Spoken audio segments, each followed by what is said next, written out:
araw Pilipinas, ako po Sen Yuy ng What's News. Wala sa posisyon na pumatay ng dating Pangulo ayon kay Roque. Dinipensahan ni former presidential spokesperson Harry Roque si dating Pangulong Rodrigo Duterte laban sa grave threat na sinampa ni House Deputy Minority Leader Franz Castro. Sa isang TV interview, ipinahayag ni Roque na wala sa posisyon si Duterte na pumatay. Hindi umano sapat ang mga nabigkas o nabitawang salita para maturing na kriminal. Kinakailangan ay may abilidad o kakayahan na isagawa ito. At sa palagay ni Roque ay wala sa posisyon ang 78-year-old na dating Pangulo na gawin ito. At para pag-usapan tungkol sa balita niyan, kasama po natin ngayon si Yeri, Gama at Popoy. Wala nga. Wala nga ba sa posisyon? Kasi tandaan natin, yung mga salita niya before, nagresulta sa sa tokhang ng maraming tao. Maraming buhay. Naging madugo yung drug war. Yes. Diba? At bukod doon, meron din siya mga incriminating na mga pahayag na sinabi. Tulad nun sa Davao Death Squad, inamin niya siya talaga yun. Pati yung sa tawag ito, yung sa campaign nga niya, di ba, dati? Oo, ang dami niyang Christmas niya. So, yun nga, hindi ba niya kaya na magpapatay or pumatay? Parang sa tingin ko, hindi. Kaya niya. May siya, may power siya, may pera siya, may mga connection siya. Tsaka, kasi, ikaw na bakit mo sasabihin yun? Kaya nga. Diba? Kung ikaw na matino na tao, tapos nung hindi nga kasi matino na tao. Hindi, tapos ko masabing tao ba? Tapos nung sinabing baka kasuhan niya, nung bago pa siya kasuhan talaga, sasabihin na marami namang Franz ang pangalan. 'Di ba? Marami daw ganun yung pangalan. Bakit siya yung hindi naman daw siya yung tinutukoy. Oo, baka hindi naman siya yung tinutukoy. Sino ba yung pinag-iinitan niya? Sino ba yung kaaway nun ng anak niya, 'di ba? Tsaka pwede pa na bago pa lumabas yung balita na na tungkol dun sa Sabina, na may balita rin na nadulas si Duterte. Hindi kaya gawin niyo lang dahilan yun para na mas sumama ang pakaramdam ni kahit ito ganyan. Dahil dun sa pagkadulas. Yung ganyan, madali na yan. Makikita natin na nasa wheelchair na yan. Kasi madaling Pero kasi pa rin ng privilege. Duterte na ayaw niya na makita siyang weak. Ayun Parang na. ang weird na ganun yung magiging niya. Kumbaga, pantakas niya kung papanggap siyang mahina. Siguro ang gagawing paraan niya, napakarami. Mag-iisip ng ibang paraan yan para matakasan to. Lalo ngayon, pasakan. at yung kaso kay De Lima ay yes.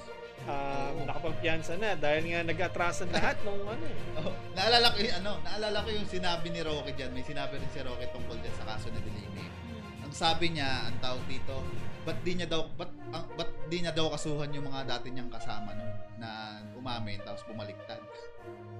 Yun nga na yun yung kasuhan, bakit daw yung iba yung niya sinabi niya kay De Lima yun nung sa interview. Technically yung mga bumaliktad na yun dati malamang binayaran yun. Sino ang nagbayad? Or kung di man binayaran ay may merong makukuhang benefit, sabihin natin benefit. Bagay. Tapos ngayon, di ba nagsibaliktad ulit sila na mali na hindi naman tama yung binigay nila statement. At 6 years. Yes, 6 years.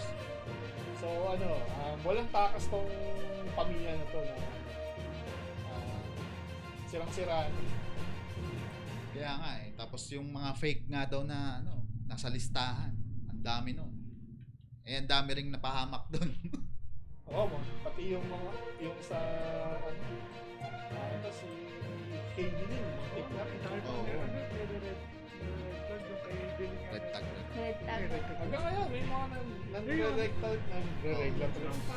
tag pa rin. Ang pangit din nung namimigay ng pondo tapos kinabukasan may pula na yung pangalan.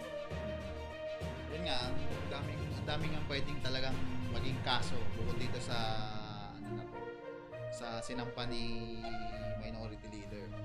And tama, di ba? Minority leader si ano? Si Representative France. si And- Franz Cast. Yun nga, di ba, nabanggit natin yung ano, bakit mahalaga tong kasuhan na to? Kasi nga, nung mga nakakaraan, parang untouchable eh. Yes, kasi immunity daw eh. Immunity as president. Eh nung nawala na sa posisyon, syempre, maglalabasan na talaga yung mga kaso. Ano naman expected naman na lalabas yung mga kaso. Tapos, Pero importante kasi itong as early as now. Yes, oo. Sa ibang kaso kasi nga, pinapakita dito na walang takas. Hindi matatakasan na ng dating Pangulo yung mga katangahan, kalokohan niya. tapang-tapan niya nun eh. Hindi nakalimutan na pagkabalang sa pesto, hindi na siya immune. Oo, at saka syempre, ICC. Yan ang Oo, isa nakaabang sa pa. pinakamabigat na makakalaban niya kasi napakarami nang nakapending na kaso doon. Hindi, may pahayag sila doon na hindi daw hindi sakop ng power na ICC yung ganun. Kasi nga umatras sila dun sa ano. Pero kasi ang ICC ay international Yes. na korte. At kapag meron kang katulad yan, ng mga human rights violations, ganyan, maapektuhan yung mga tipong katulad, halimbawa, nagkaroon ng malaking calamity. Maaaring hindi na tayo supportahan in AIDS, mga ganyan. At halimbawa, natuloy yung sigalot between China and sa Pilipinas sa kahingi ng tulong. Kawawa Diba? tayo. Eh, So ano rin, may mga repercussions din yan. Tapos, lagi tayo umuutang. Papangit yung record din natin. Baka mamaya, hindi na tayo pahiramin. Wala na magtiwala. Kasi nga, may human rights violation pala. Ganyan pala kayo. Parang yung nangyayari ngayon sa Israel. Sa palagay niyo ba, lalo na sa European Union, gusto pang tulungan ng European Union ng Israel after this nangyayari ngayon sa Gaza? Diba? Kaso, yung Amerika naman, gusto pwede. yung Ay, ano yung kasi, nag-iisang bansa na nag-iisang yun. bansa Oo, na yan.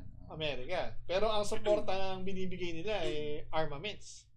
Paano pag dumating yung panahon na hindi na, marami nga kayong bala, wala naman kayong food aid, wala naman kayong iba pang mga medical aids.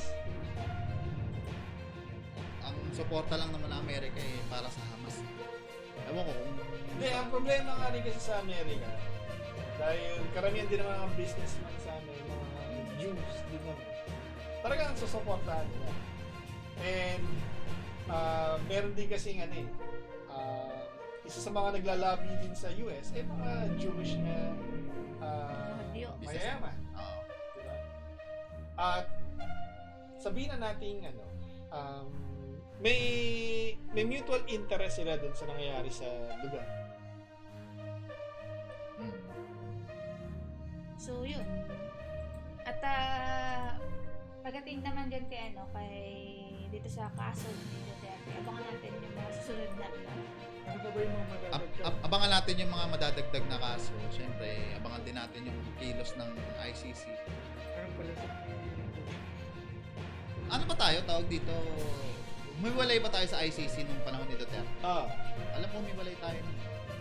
Tama, di ba? Wala And ngayon ba, na ulit? hindi pa rin, syempre. Pero Pero pwede pa rin tayo habulin. hindi, pwede pang mag-apply ngayon, lalo na may nangyayari niyang hidwaan sa pagitan ng mga Marcoses at Duterte. So, unahan sila. Pero kasi nagpasabi ng ICC na dahil nga yung mismong sinusumbong ng mga krimen ng rehimen ni Duterte prior pa dun sa tiwalag natin may pa rin. nahabol pa. Oo, kasi international naman yun. Tsaka human rights ang nila. So, mahirap talaga. Kailangan talagang makasuhan yung dapat kasuhan. Lagot na lolo nyo. Siyempre, pagka nakasuhan ng tuluyan yan, ano mangyayari dun sa magtitiwala pa ba ang tao? Depende. Pwede pa rin yan magkaroon yung tinatawag na sympathy votes. Mga ganyan. Parang yung nangyari nung kila Jingo tsaka sa asawa ni Erap na Kasabagay, ang nanalo Binay. sila dahil nga sa sympathy vote ng mga Sabagay, yung Binay. Pero depende yan kasi ngayon ang dami kasing namatay nun. Nung panahon ni Erap, nagmahal lang ang mga bagay-bagay. Pero yung sa panahon kasi ni Duterte, Buhay. may taong nangamatay. Mga bata, baka Oo. So yung mga tao felt betrayed. Ang image ba ni Sarah ay image ng tatay niya o Yes. gumagawa na siya ng sarili? Military ang ano niya. Same din yung ano. Same Pero ba? yung appeal nila magkaiba. Kasi nga ngayon lumalabas na hindi siya makasagot, na napipikon siya. Kumbaga, nakikita ng tao na hindi ito si Digong. Napasin ko nga sa sa mga official statement na parang personal ang tono. Kasi nga nakikita na ng tao na mahina si Sarah talaga. Oo. Yan nga. Hindi bagay yung image. Walang pinagkaiba yan kila Baste, kila na pag sila naman yung tumakbo dun sa hindi kayang dalhin. So, abangan natin yung pang update patungkol dyan. At tingnan natin kung by December kung dadami ba yung kaso. So, para po sa pang update, manood lang po kayo ng What's News sa FPSB Gen CA YouTube channel. At kung gusto nyo malaman namin yung opinion, panoorin lang po ang aming mga balita sa FPSB Gen CA. Kung kayo may opinion din, share nyo rin. Opo. Share. So yun, maraming salamat po at yan po ang ating balita sa What's News.